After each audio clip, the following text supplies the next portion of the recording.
네, 안녕하세요. 시청자 여러분, 그리고 해외 동포 여러분. 오늘 궁중코리아 TV 진행을 맡은 최덕찬 인사 올립니다. 가수 겸 모델 이채린입니다. 감사합니다. 그 소연 왕후에 대해서 한번 이야기해 볼까요? 네. 네. 우리 민족의 위대한 왕, 네네. 세종대왕의 부인 소연 왕후. 시아버지에게 자신의 아버지와 가족을 잃은 비참함을 겪어야 했던 소연 왕후. 조선 왕조 최고의 왕후이며 조선 왕조의 최고의 국무라고 칭하는 소연 왕후에 대해 다음과 같은 말이 있습니다. 세종대왕의 그 가장 총애를 받진 않았지만 정말 가장 사랑받는 그런 소원왕후다 이렇게 생각을 하고 있었습니다. 네. 정말 어질고 또 성스럽고 착한 것은 천성으로부터 나왔대요. 그래서 네. 더욱더 스스로 겸손하고 네. 조심하여 빈닝을 예로 대접하고 아래로 궁인을 미치기까지 정말 어루만지고 사랑하며 은혜를 가하지 않음이 없었다고 하더라고요. 네. 그럼 본격적으로 소원왕후에 대해서 알아볼까요? 네, 좋습니다. 네. 심시 1395년 10월 12일에서 1446년 4월 19일 조선시대 최고의 왕비이며 본관은 청송이며 별칭은 공비 또는 경빈, 시호는 선인 재성 소연 왕후라고 했답니다. 정말 대단한 그런 네. 세종대왕 그 인격이 훌륭하셨겠어요. 1408년 네. 그 당시는 태종 8년이겠죠. 당시 그 충녕군이었던 세종과 혼례를 올리고 경숙 옹주로 봉해졌죠. 그 사망국대 부인은 굉장히 정말 높은 그렇죠. 분이죠. 네. 그래서 태종의 원세자이던 태종은 양녕대군 대신 셋째인 충녕대군 네. 이도를 새로운 조선의 왕세자로 삼아버렸나 봐요. 네. 태종이 세종한테 이렇게 왕위를 물려주게 된 거죠. 그러니까 그분이 왕위를 정말 안 받았더라면 네. 우리나라가 지금 과연 네. 한글을 지금 쓸 수 있을까요? 없잖아요. 네. 그래서 네. 충녕대군이 왕세자에 이제 책봉되어 경빈이 되었으며 그의 음력 8월 충녕대군이 태종의 뒤를 이어 즉위를 하면서 네. 중궁되며 공비에 책봉되었습니다. 네. 그렇군요. 네. 그러나 아버지 시몬과 숙부 심정이 태종에 의해 영모죄로 처형을 당하였고요. 네네네. 소원왕후의 어머니 친척들은 네. 관비가 되어버렸어요. 네네네. 소원왕후에 대해서도 폐비의 논의가 있었으나 네. 내조의 공이 크고 왕자를 2명이나 출산하였으며 당시에 네. 안평대군을 임신 중이었기에 네. 폐비가 되지 않았대요. 아.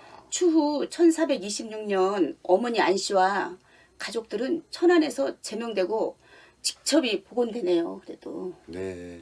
그래서 보통 왕은 왕위를 물려받을 때 네, 선왕이 죽은 뒤 네. 닷새째 되는 날 입관을 마치고 다음 날 즉위한다고 하죠. 네네. 하지만 세종은 네. 선왕이 살아있을 때 왕위를 물려받았습니다.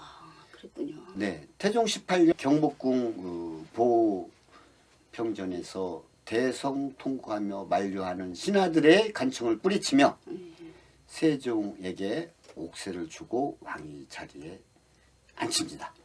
그래서 세종이 막 사양을 했겠죠. 네, 그러나 그렇죠. 아버지가 태종은 또 그러면 안 된다, 물려받아라 아들아 하고 이렇게 결연히 말했대요.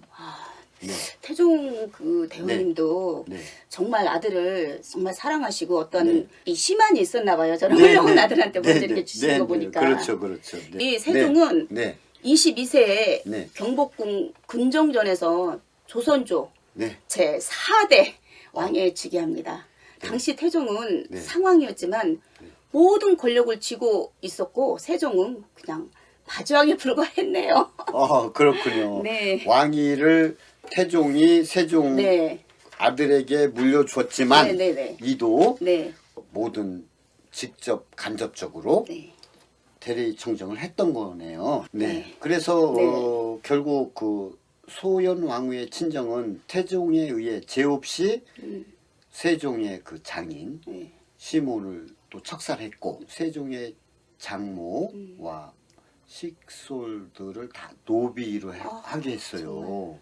세종의 부인인 소영 왕후는 참 얼마나 안타까웠겠어요. 안타깝고 억울하고 그러니까요. 자기가 왕비가 안 됐으면 그렇죠. 자기 아버지 모든 어머니가 죽지 않았을 텐데 네. 얼마나 괴로웠겠습니까? 정말요. 친정이 열문증화를 당하는 소현왕후의 그 왕비가 된 것이 복이 아니라 엄청난 고난이었고 얼마나 불행한 일이었겠습니까? 그죠? 정말 또 너무 안 됐어요. 태종은 외척의 발효를 막는다며 왕에 오른 지 얼마 안 된 세종의 처가를 완전히 박살내버린 것이에요. 그렇죠. 태종도 처음에는 신하들의 주장을 받아들여 또 이제 심시 지금 소현왕후를 폐위할 생각도 있었죠. 그러나 세종이 네. 이에 동조하지 않았습니다. 네네. 그 항변으로 죽을 결심으로 막 식음을 전폐하고 요즘 단식을 했죠. 예. 그래서 태종도 이제 마음을 바꿔가지고 그 왕후한테 찾아와서 왕비는 패하는 일이 없을 것이니 염려 말고 일어나서 밥을 먹어라 이렇게 또 얘기를 했답니다. 그나마 다행이네요. 네. 정말. 네. 그래서 왕비를 새로 네. 정말 이제 맞이해야 되잖아요. 그래서 네. 원래는 사실 왕비를 맞이하려면 정말 큰 왕비의 그게 있는데 우리 소은왕후는 빈과 흥을 맞이하는 그런 곳으로 아마 변경이 되었던 것 같아요. 네, 맞습니다. 네. 네. 소은왕후는 가까스로 패출의 길을 넘겼어요. 폐비되는 길을 네, 넘겼죠. 네. 네. 이는 세종이 끝까지 심시의 패출을 받아들이지 않은 결과였고요. 네. 조강지처 아내를 지켜준 남자. 세종 그는 요즘도 그런 조강 지처 네. 그 필요한 거겠죠? 네. 그럼요. 정말 네. 필요하죠. 네.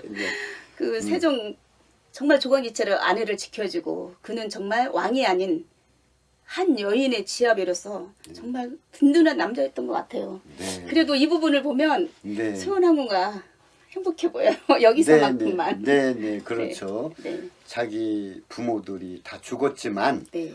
그래도 남편인 세종이 네. 자기를 아끼는 마음이 있었기에 그래도 당당하게 그렇죠. 그나마 이렇게 살았던 것 같습니다. 네. 네. 그 후 1432년 국초에 사용하던 왕비와 세자빈에게 그 붙이던 제도를 폐지하였고 공비에서 왕비로 개봉되었다고 합니다. 그래서 그 소은왕후는 그래도 정말 우리 그 두 분의 사이가 너무 좋으셔서 네. 팔라 미녀를 낳았는데 네. 맏아들은 세자에서 문종으로 즉위하였고 네. 둘째 아들 수양대군은 뒷날 세조로 즉위하잖아요. 네, 맞습니다. 네. 문종의 아들이 바로 단종이었죠. 맞아요. 네. 정말, 네. 정말 안타까운 왕이죠. 네. 그런데 단종이 어리기 때문에 네. 그 삼촌인 세조가 네. 또 그 다음에 왕위를 이어가게 된 것이죠. 그 소은왕후는 비록 친정이 통지박산이 났잖아요. 네. 그럼에도 불구하고 태종 사후 네. 내명부를 정말 잘 통솔했고 네. 세종과의 사이도 굉장히 좋았대요. 네. 그래서 그렇죠. 세종과 소은왕후 사이에서 낳은 자녀들의 숫자만 보아도 그 두 분의 사랑이 얼마나 큰지 알 수 네. 있을 것 같아요. 야, 요즘에는 일남 일녀 두기도 힘들지 않습니까? 그 문종의 정실 네. 희빈 김씨가 있었거든요. 네네. 그런데 희빈 김씨가 저지르는 일들이 보통 일이 아닙니다. 미신 사건과 황당하게 레즈비언 정말. 예, 그런 짓을 또 했고 연달아 상당한 곤욕을 치렀죠. 네. 그래서 문종은 어떻게 보면 아내복이 없었던 것 같아요. 그래서 실록에서는 소현왕후에 대해 자애로우면서도 기강이 엄정하였다 기록되어 있고요. 소나무가 정말 큰 활약을 한 그런 부분이 있더라고요. 그 네. 한양의 대화재 당시 네. 엄청난 활약을 한 소원황후예요. 네. 특히 세종 8년 한양에 큰 불이 났을 때 화재. 예, 화재가 정말 그때 큰 불이 났을 때 지방에 나가 있던 세종대왕을 대신해서 한양의 대화재 진압을 정말 직접 진두지휘하고 그 당시에 우리 그 소원왕후님께서는요 금송대군을 임신한 만삭의 몸이었어요. 그 임신한 상태에서도 네네. 화재 진압에 앞장섰네요. 네. 네. 그래서 그 당시 세종대왕은 그때 어디 갔었냐 그런데 세종대왕이 지방에 출타한 강무라는 사냥이 있어서였다고 해요. 제가 강무라는 사냥에 대해서 한번 이야기해 볼까요? 네네. 세종의 사냥, 네. 즉 강무는 국왕이 친히 지켜보는 군사훈련도 겸했기 때문에 이를 유흥으로 봐서는 안 된다고 하죠. 이때 세자 문종도 아버지를 수행했대요. 그 당시 이제 그 황이라는 정승이 한양의 대화재를 세종이 아닌 소원 왕후에게 먼저 보고합니다. 네, 이때 한양의 대화재는 한양의 그 가구가 1000가구. 엄청난 화재였네요. 네, 그때 그럴 당시. 만큼 엄청난 화재. 뭐 한두 채도 아니고 1000가구면 엄청나죠. 그때 당시에 1000가구에는 우리 지금 현재 한 10,000가구, 100,000가구 되지 않을까요? 네, 한 뭐 도시가 불타는 거죠. 예, 예. 그걸 갖다가 예, 그 보고를 받은 소연 황후가 임신 중이었지 않습니까? 그런데도 불구하고 야, 사직을 지켜야 된다.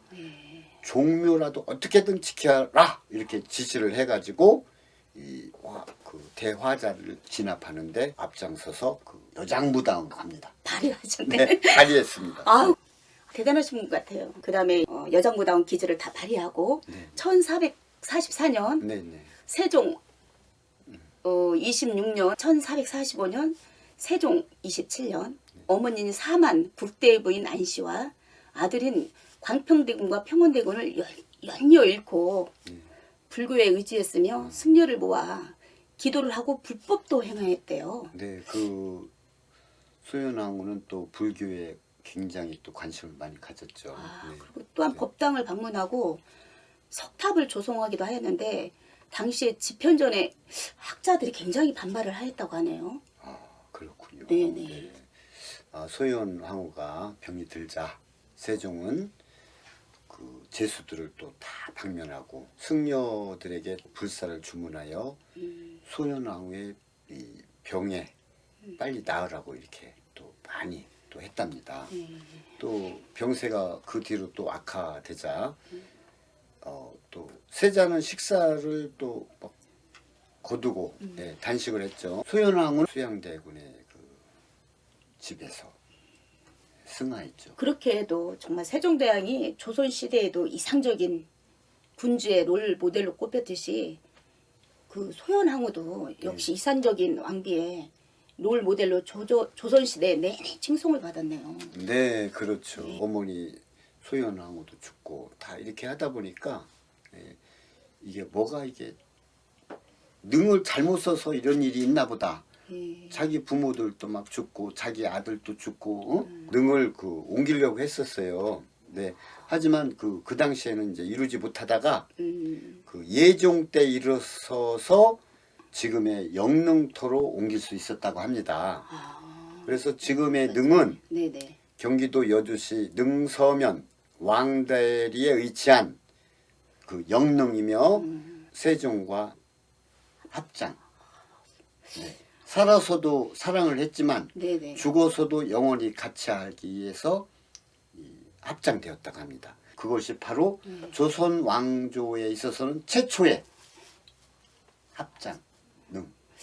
아니 그 제가 최초의 합장 능. 그러니까요. 우리 제가 MC님 가수님도 네.